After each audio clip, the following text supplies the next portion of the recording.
باللہ من الشیطان الرجیم بسم اللہ الرحمن الرحیم رب اشرح لی صدری ویسر لی امری واحلل عقدۃ من لسانی یفقہوا قولی واجعل لی وزیرا من اہلی۔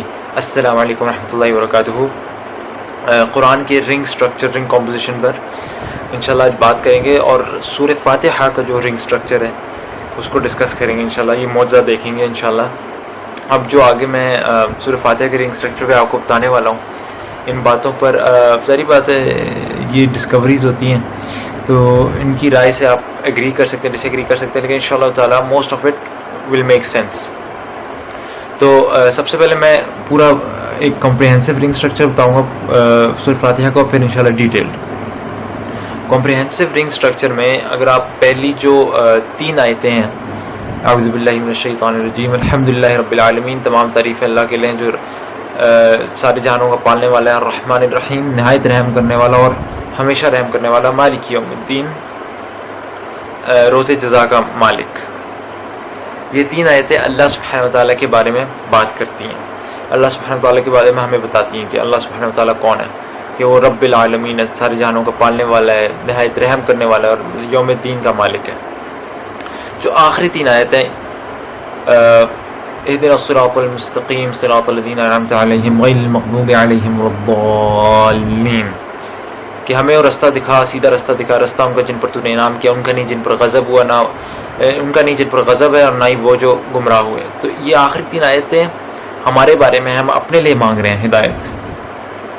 تو سبحان اللہ، سورت کا آغاز اللہ سبحانہ تعالیٰ کے بارے میں، سورت کی انتہا ہمارے بارے میں، اور درمیان میں آیت ہے ایاک نعبد و ایاک نستعین۔ سبحان اللہ، دیکھیں ہم تیری ہی عبادت کرتے ہیں اور تجھ ہی سے مدد مانگتے ہیں۔ سبحان اللہ، درمیان میں ایاک نعبد، اللہ کے بارے میں آیتوں کے بعد ہم کہتے ہیں اللہ ہم تجھے کیا دے رہے ہیں، ہم تجھے اپنا آپ، ہم اپنے غلامی دے رہے ہیں، ہم تیری ہی عبادت کرتے ہیں، وہ ایاک نستعین، اور تجھ سے کیا مانگتے ہیں، تجھ سے مدد مانگتے ہیں۔ سبحان اللہ، کس طریقے سے بیلنسڈ ہے اللہ کے بارے میں، اینڈ میں ہمارے بارے میں، درمیان میں اللہ کو ہم کیا دے رہے ہیں اور ہم اللہ سے سبحان اللہ کیا مانگیں۔ سبحان اللہ، کتنا بیوٹیفل یہ سٹرکچر ہے سورہ فاتحہ کا۔ یہ تو جنرل سٹرکچر ہے، سبحان اللہ۔ اب آپ کو اگر in depth, in detail structure بتاتا ہوں، اور اس میں بھی آپ کچھ انالیسس سے جو ڈس ایگری کر سکتے ہیں، لیکن جو میرے اوپر اللہ سبحانہ تعالیٰ نے جو مجھے سمجھ آئی بات، وہ میں آپ کے ساتھ انشاءاللہ ڈسکس کروں گا۔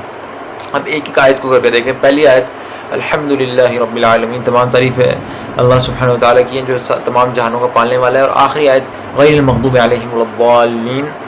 تو پہلی آیت میں اس میں تھوڑا سا ڈیٹیلڈ انالیسس ہے، اور وہ یہ ہے کہ اگر آپ کو پتہ ہے کرسچنز جو ہیں وہ جس طرح کہتے ہیں پریز دا لارڈ، کہ تمام تعریفیں لارڈ کی ہیں، لیکن اس میں یہ اختلاف ہو سکتا ہے، کسی کے ذہن میں آ سکتے ہیں وہ لارڈ کس کو کہتے ہیں، وہ عیسیٰ علیہ السلام کو کہتے ہیں، اللہ سبحانہ وتعالیٰ کو کہتے ہیں۔ تو پہلی آیت میں اس کی کلیریفیکیشن دے دی گئی ہے کہ تمام تعریفیں اللہ کے لیے، الحمدللہ، تمام تعریفیں اللہ کے لیے، تو یہ کسی اور کے لیے نہیں ہے۔ یہ کسی کو شک و شبہ نہ ہو، خاص طور میں جو کرسچنز کی طرف سے ہو سکتا ہے کہ یہ عیسیٰ علیہ السلام کے لیے یا کسی اور کے لیے۔ اور اسی طرح کہ رب العالمین، جو پالنے والا ہے تمام جہان والوں کو، کیونکہ عیسیٰ جو یہود تھے وہ کہتے تھے کہ یہ رب بنی اسرائیل ہے، بنی اسرائیل کا رب ہے، نحن ابناء اللہ و احباؤہ، ہم اللہ کے محبوب ترین ہیں، ہم اللہ کے بیٹے ہیں، ہم چنے ہوئے لوگ ہیں۔ تو اللہ نے کہا نہیں، میں رب العالمین ہوں، میں تمام جہان کی پالنے والا ہوں، صرف بنی اسرائیل کا نہیں۔ تو یہ 2 کلیریفیکیشنز ہوئی۔ جو آخری آیت میں تھا المغضوب علیہم، جو جن پر غصہ ہوا، کہ جن کو بات پتہ ہونے کے باوجود انہوں نے گمراہی کا رستہ لیا، وہ تھے یہود، اور جن لوگوں نے جو گمراہ ہو گئے، جن لوگوں نے علم کے بغیر، جنہوں نے علم کے بغیر جو ہے اپنے راہ لی، وہ گمراہ ہے، وہ جن کی ایک مثال جو عیسائی ہیں۔ تو ان دونوں کا سمجھ لیں رد ہوا ہے پہلی آیت میں، کہ یہ کہہ کے الحمدللہ، کہ یعنی گویا عیسائیوں کی طرف سے جو شک تھا کہ یہ تعریف شاید حضرت عیسیٰ علیہ السلام کی، ان کو خدا سمجھتے ہوئے، تو اس کا رد ہوتے ہوئے کہا نہیں، تمام تعریف اللہ کے لیے۔ اور جو عیسائی تھے جن پر اللہ کا غضب تھا، انہوں نے یہ بات کہی کہ ہم لوگ اللہ کے چنے ہوئے لوگ ہیں، کہا نہیں، رب العالمین، میں سب کا پالنے والا ہوں، صرف بنی اسرائیل کا رب نہیں ہوں۔ یہ انہوں نے یہ اس میں کلیریفیکیشن ہوگی۔ تو یہ پہلی اور آخری آیت کا اس سے کنیکشن بنتا ہے اس سے کنیکشن۔ دوسری بات دیکھیں کہ جو دوسری آیت ہے پھر آخری سے دوسری آیت الرحمن الرحیم، اور آخر میں صراط الذین انعمت علیہم. ظاہری بات ہے اللہ تعالیٰ کا جو رحم ہے، سب سے بڑا جو دنیا میں رحم کا مظہر ہے وہ اللہ سبحانہ و تعالیٰ کی ان لوگوں پر ہے جو سیدھے رستے پر چلتے ہیں. صراط الذین انعمت علیہم، رستہ ان کا جن پر انعام ہوا. دنیا میں ان کا انعام کیا ہوا؟ سب سے بڑا اللہ کی طرف سے ہدایت ملی، اور آخرت پہ اللہ کا رحم کیا ہوگا ان پر کہ اللہ کے سبحان اللہ ان کو انشاءاللہ جنت میں داخل کیا جائے گا. تو اس اللہ کی رحمان الرحیم کی صرف جو ہے ظاہر ہوتی ہے ان لوگوں کے لیے جو جن پر اللہ کا انعام ہوا. پھر اوپر سے تیسری آیت مالک یوم الدین، اللہ سبحانہ تعالیٰ یوم جزا کا مالک ہے.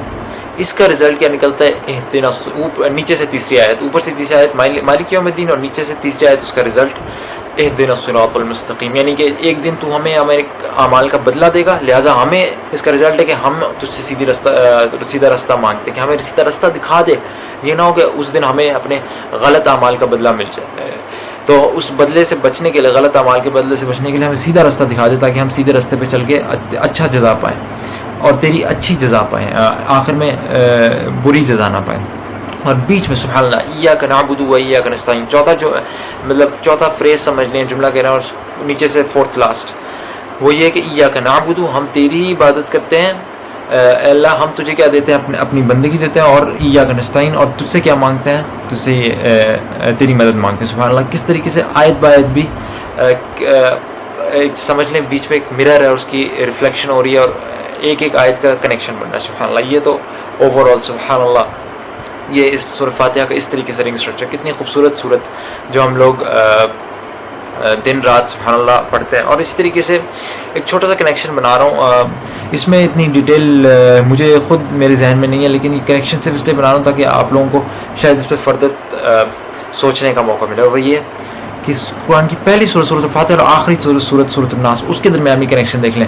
الحمدللہ رب العالمین الرحمن الرحیم مالک یوم الدین. اللہ کے یہ سبحان اللہ تین آپ سمجھ لیں اللہ کی ڈسکرپشنز، اور آخر میں قل اعوذ برب الناس، رب الناس یہاں پہ رب العالمین، ملک الناس سبحان اللہ شروع میں مالک، یہاں پہ ملک ہے اور شروع میں مالک یوم الدین ہے. اور یہ بھی کنیکشن بنتا ہے سبحان اللہ اس طریقے سے. اور اس صورت میں بھی اللہ سے پناہ مانگ رہے ہیں کہ ہمیں بچا وسواس من شر الوسواس الخناس، اور اس سے اللہ سے پناہ مانگ رہے ہیں صورت میں، اور یہاں پہ اللہ سے سیدھا رستہ مانگ رہے ہیں. تو یہ خیر اتنا واضح کنیکشن نہیں نظر آتا، لیکن بہرحال کچھ نہ کوئی سملیرٹیز اس میں ہیں. تو سبحان اللہ سورہ فاتحہ میں مجموعی طور میں بھی آپ نے دیکھا ایک کنیکشن تھا، اور آیت بآیت بھی کنیکشن تھا. تو اللہ تعالیٰ سے دعا ہے اللہ تعالیٰ ہمارے اوپر قرآن کے یہ معجزے جو ہیں ہمارے اوپر کھولتے رہے مزید، جس طرح کہ غالباً میں نے پہلی بھی ویڈیوز میں یہ کہا ہوا ہے کہ ہمیں اب پرانے زمانے کے وہ فزیکل معجزے نہیں نظر آتے کہ کسی مردے کو زندہ کر دیا یا کسی لاٹھی کو پہ عصا بنا دیا یا سمندر پھاڑ دیا، لیکن ہمارے پاس یہ معجزہ قرآن ہے. اس کو دیکھ کے ہم لوگ ایمان لائیں گے اور اس کو مضبوط سے مضبوط کریں گے تو انشاءاللہ تعالیٰ دنیا و آخرت کی کامیابی ہمارے لیے ہوگی. تو اللہ تعالیٰ ہمیں یہ توفیق دے کہ ہم ان معجزوں کو اسی طریقے سے دیکھیں جس طرح پرانے زمانے میں لوگ اپنی آنکھوں سے مردہ زندہ ہوتے ہوئے یا دیگر معجزات دیکھتے تھے. اللہ تعالیٰ ہمیں قرآن کے ایسے معجزے دکھائے اور ہمارا ایمان انتہائی مضبوط کرے. سبحانک اللہم و بحمدک، اشہد ان لا الہ الا انت، استغفرک و اتوب الیک.